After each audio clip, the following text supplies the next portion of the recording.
Tá bem. Eu sou Thiago Crepaldi, sou natural da cidade de São Paulo, capital do estado, e nasci em 13 de outubro de 1988, quase completando aí 32 aninhos.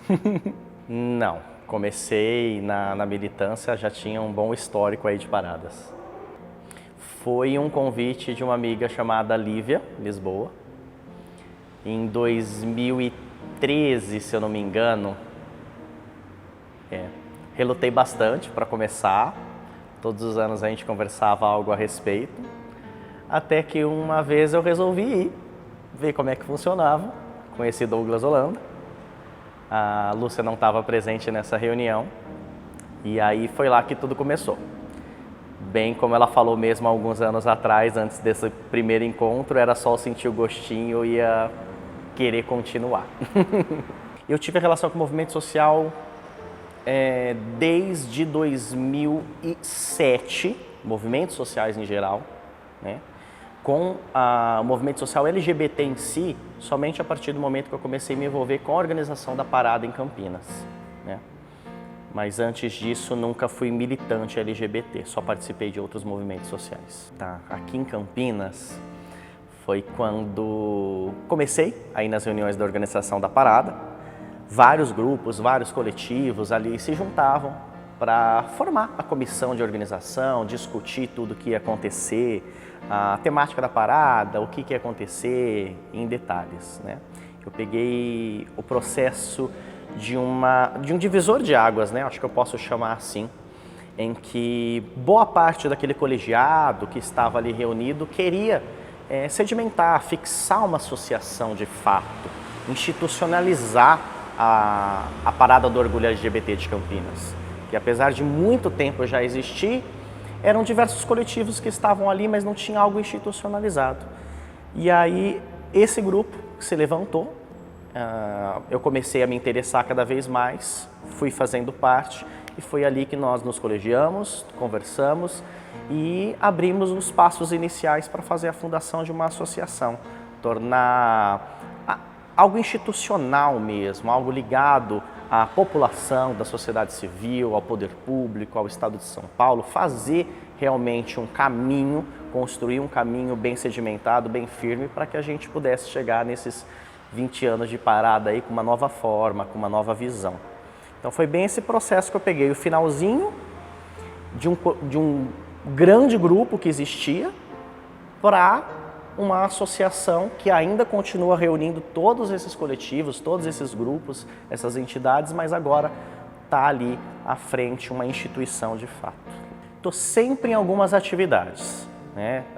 Como eu trabalho na Unicamp, lá dentro tem diversos coletivos também que atuam nisso, trabalho com eventos há 13 anos, então estou sempre me envolvendo com isso. Algumas associações menores eu converso sobre alguma coisa de atuação, dou algum apoio do tipo. Então, extraoficialmente, nunca parei de me envolver. Olha, é delicadíssima essa minha resposta, porque muita gente critica a parada, né? Fala que ela perdeu o foco, virou mais um carnaval LGBT e tudo mais. E eu discordo absolutamente disso. Eu acho que a parada, tenho certeza, ela se modificou ao longo dos anos, ela alterou muito a sua forma, mas ela continua sendo militante. E ser militante não é só ser sério, estar no gabinete do poder público.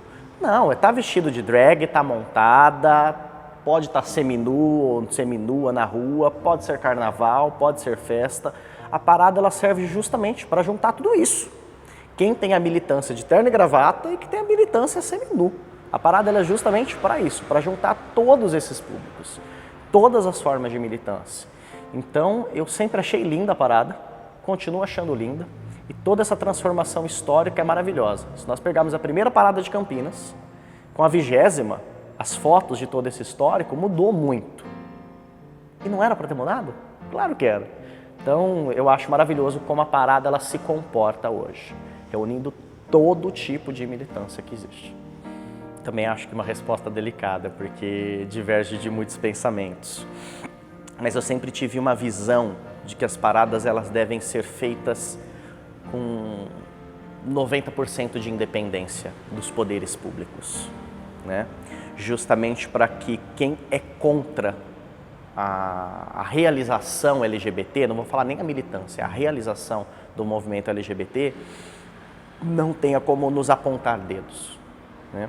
E eu peguei parte dessa transição, em que a Parada de Campinas, por exemplo, dependia bastante do poder público, e assim que se institucionalizou a associação, a força do vínculo aumentou, ficou um relacionamento mais fluido, mais próximo, porém mais independente.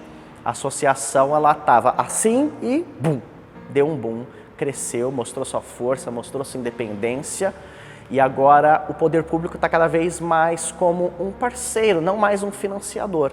Claro que muito vem do poder público, ainda vem todas as paradas que acontecem aí Brasilzão afora, e tem que vir, é um investimento obrigatório dos governos, querendo eles ou não, sendo de mais extrema direita ou esquerda, é um investimento, é constitucional, mas eu acho muito bacana cada vez mais essas associações, esses grupos que estão à frente das paradas, terem essa autonomia, né? Porque o movimento social, ele tem que ter parceria com o poder público, mas não tem que ser dependente dele, né? Tem que responder por si mesmo.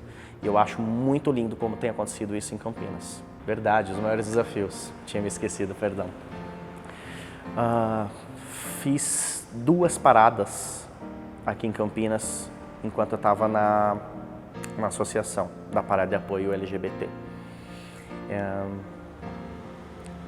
E eu vejo 2 grandes desafios que eu acho que não são problemas, porque eles não têm que ser vencidos. Eles têm que mudar o espectro da visão todos os anos, né? Que é o desafio interno, de dentro de uma associação tão grande, tão mista, tão diversificada, que tem que ser, porque se não for, não é LGBT, né? É como muitos criticam, é só o G, né? Só tem o gay. Então é ver toda essa discrepância de ideologias e tentar juntar tudo numa parada que seja representativa para todos. Isso é muito difícil, você se confrontar com algo que talvez não seja o seu ideal, mas é o ideal do outro, e você tem que colocar isso na rua.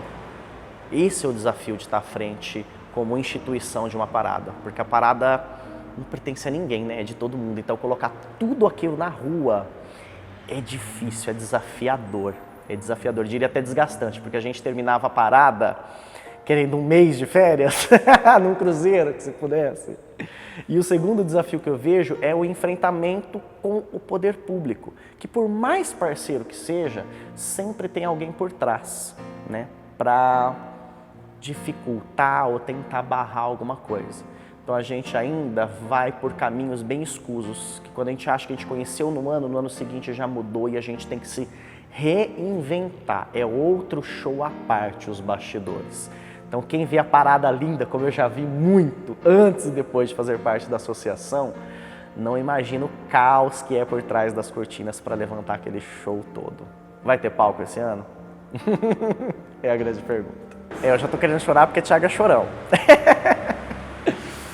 Puxa vida, eu nunca vou me esquecer da primeira vez que eu tive um contato muito próximo, né? A primeira vez que eu estive lá oficialmente, como alguém fazendo parte. Eu lembro que quem me apresentou foi você, falando esse é o Thiago, tal.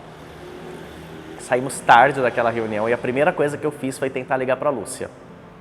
Tentar, porque ela não conseguiu me atender, na época ela tinha um comércio à noite, né? E no outro dia de manhã eu conversei com ela, mas desabei de chorar. Porque é muito emocionante você construir algo do zero, né? Porque assim que termina a parada, já começa a próxima, né? Não tem descanso, é um espetáculo tão imenso e tão trabalhoso que não tem descanso. Os 30 dias de férias que a gente quer depois nunca tem, não é? E aí você começar do zero, porque por mais que você queira repetir coisas do ano passado que deram certo, não dá. Então é sempre construir do zero. Isso daí, nossa, muitas vezes já chorei de raiva, já chorei de alegria, já chorei de emoção, e você quer romantizar tudo, mas às vezes você precisa ser pragmático na questão. Então, quando terminou a primeira parada em que eu fiz parte da organização, puta vida, viu? Como chorei. Não é muito difícil, o Thiago é chorão, mas é muito emocionante você ver o resultado daquilo tudo. Ao longo dos últimos 4 anos, foram os anos mais pesados para mim em relação a perdas. Um amigo muito próximo que nós nos conhecemos há cerca de 20 e tantos anos. Né? São duas histórias que eu vou falar resumidamente aqui que me marcaram muito. Deste amigo, Rafael, que ele foi assassinado na praia, morava no litoral do Espírito Santo, com o namorado dele que foi espancado. O crime é investigado e tal por LGBTfobia, mas a justiça ela demora muito, nunca se sabe, né, o resultado dessas investigações. Mas isso me marcou muito, muito mesmo. Meu namorado tem pavor de andar de mãos dadas na rua. Eu já não. Não por fora, porque quero, mas por dentro daquele medo. Isso me marcou muito, eu desabei. Eu soube quase um mês depois que ele havia sido assassinado ali na praia, no litoral do Espírito Santo. E um outro grande amigo, ele cometeu suicídio. Porque ele não se aceitava gay, porque a família não aceitava ele gay, e ele não soube lidar com tudo isso. É como eu costumo dizer, né? Os casos de crimes de ódio contra LGBTs são inúmeros, mas os casos de suicídio por não se aceitar ou não conseguir enfrentar também deveria entrar nessa mesma estatística, porque é pesado, é triste e acontece demais. Então, já vi alguns artistas de paradas, de casas noturnas aí também sofrendo com isso, ou sendo espancados ou morrendo. Mas amigos próximos, esses dois que me marcaram nos últimos 4 anos, de casos assim ou de não aceitação pela LGBTfobia que existe na sociedade, ou por um assassinato cruel de um crime de ódio. 20 anos. Quando a gente para pensar, é muita coisa. Mas quando a gente começa a analisar a parte sociocultural e histórica de uma sociedade que teve tantas rupturas, é pouco tempo. Então, muitas críticas que vem ao movimento LGBT de falar, gente, estamos em 2020, isso ainda acontece. Apesar de ser inaceitável, eu acho que a gente avançou muito. Por um país tão grande, tão diversificado e tão enraizado em seus preconceitos. Não é uma coisa superficial que é fácil de vencer. A gente ainda vive um período de colonização, uma colonização interna em que nós mesmos nos tratamos como tal. Então é difícil romper um processo histórico. Não é algo simplesmente no âmbito familiar, é um processo histórico que está ali, que está demonstrando todo esse poder da força, do ódio, do preconceito. Então, em 20 anos, a gente avançou bastante, sim. Não tem como dizer que não. É um caminho muito maior que tem pela frente do que o que a gente já percorreu. Falta muito para a gente se tornar um Canadá da vida. Falta muito. Mas eu acredito que a gente está no caminho certo. Porque o nosso processo histórico é dificultoso.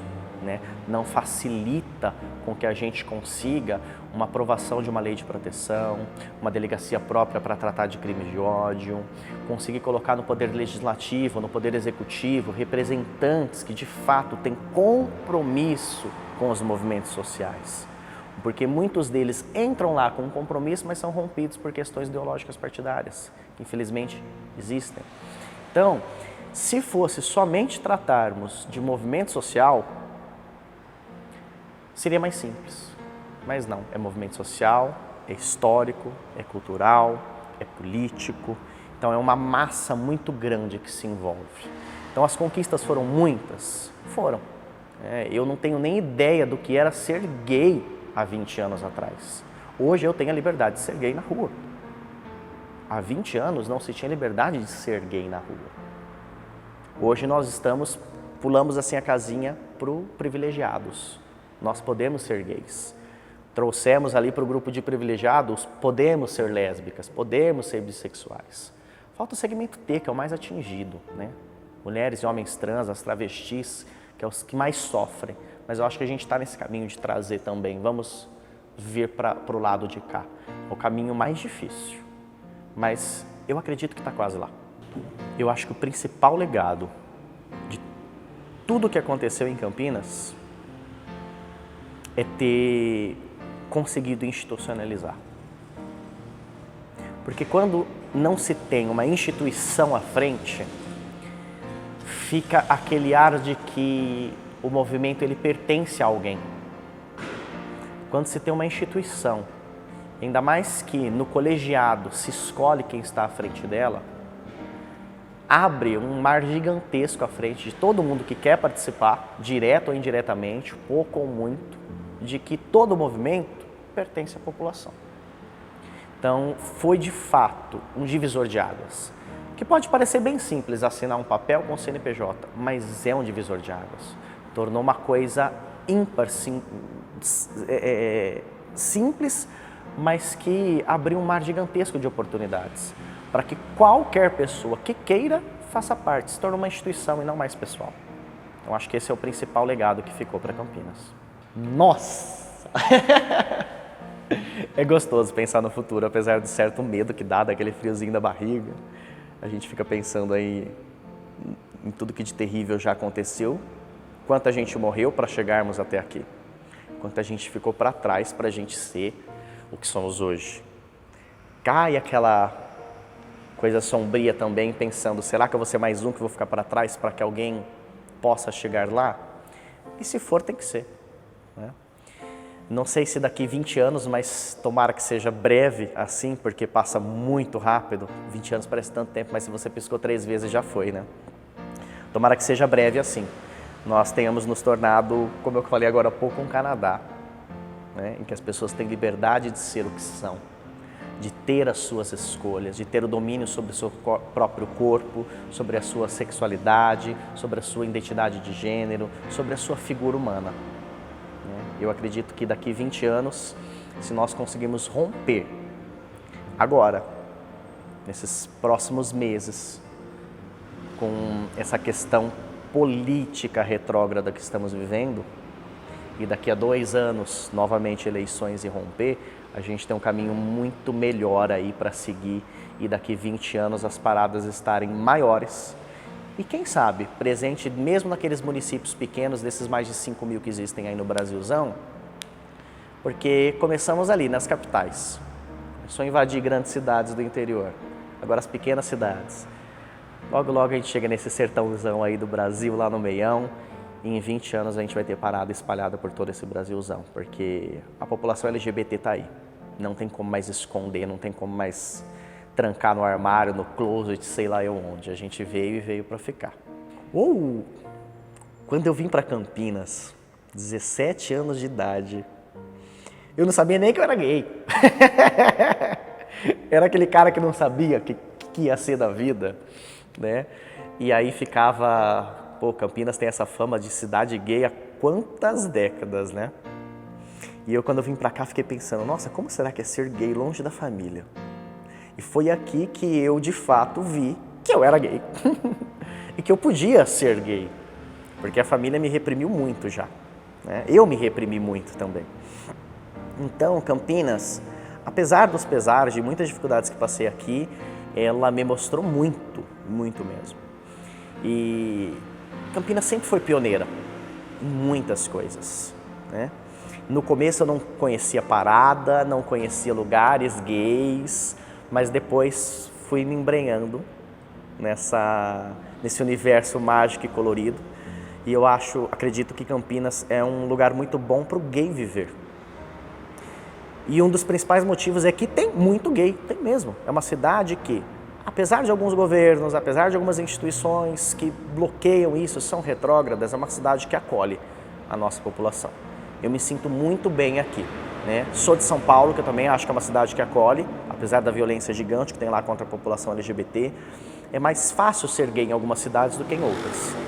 Então, Campinas, eu acho que a gente vive uma questão bem privilegiada em ser o que somos aqui. Por ser uma cidade grande e por ser uma cidade que tem 20 anos de histórico de luta LGBT. Não começou agora, né? Já tem um caminho sangrento, mas longo aí. É gostoso. Nossa, muito, muito. Eu acho que tudo aquilo que rompe qualquer estrutura da sociedade para que você seja quem você quer ser é motivo de orgulho. Então, LGBT rompe muitas estruturas da sociedade. Então, é um desafio. É simples ser um homem cisgênero branco, Mas ser um LGBT não é simples, é uma luta todos os dias, na família, no trabalho, na rua, no bar, com o garçom te olhando estranho. Então é motivo de orgulho porque você rompe estruturas da sociedade que não te aprisionam, aprisionam milhões de pessoas. Então ser LGBT e lutar por isso é uma coletividade, não tem como lutar por si mesmo, é lutar por milhões. Então não tem como não ter orgulho disso. Quem não tem é porque ainda não experimentou. Ó, ao longo desses cerca de 13 anos que eu lido com eventos, grande parte deles lidando com o poder público, e quando eu falo eventos não é só LGBT não, né? É de tudo. Eu aprendi duas coisas. Que tem coisas que você fala para certas pessoas e tem coisas que você fala para outras pessoas. Independentemente, é o jeito que você chega. Tem muita gente que não quer ouvir. Mas dependendo do modo que você fala, ela ouve. Então, o poder público está ali, essencialmente, é constitucional para apoiar movimentos sociais. Não tem que ter confronto, tem que ter uma aliança. Mesmo que o governo que esteja ali, seja municipal, estadual ou federal, seja um governo contra determinado movimento social. O papel do movimento social é integrar e não ser separatista. Se for para ser separatista, deixa o poder público mostrar esse lado. Né? O movimento social tem que estar do lado da população e isso é integrar. É mostrar e fazer parte e cobrar do poder público. Então, se não consegue por um lado, tenta por outro. Todo movimento social, antes de ser movimento social, é um movimento político. E movimento político é articulação. A política ela se faz no campo das ideias. O movimento social se faz no campo das ideias. Então, a partir do momento que se consegue dialogar, mesmo que com dificuldades, e isso existe e vai existir sempre, né? É o ponto principal. Então, a dificuldade é conseguir encontrar esse canal de diálogo. Mas a partir do momento que você consegue, que você se descobre dentro de si, quem está à frente, o jeito de se falar, de se dialogar, flui com menos pedras no caminho, né? E em Campinas não é diferente. Nos 2 anos que eu fiquei fazendo ali parte da associação diretamente, depois disso, de forma indireta com algumas coisas, a gente vai enfrentar pessoas que não querem nos ouvir, ou que nos ouvem. Está aqui cara a cara com a gente, mas não está dando ouvidos, só está cedendo parte do seu tempo. Mas é incansável e tem que ser. Todo ano é um caminho que começa do zero.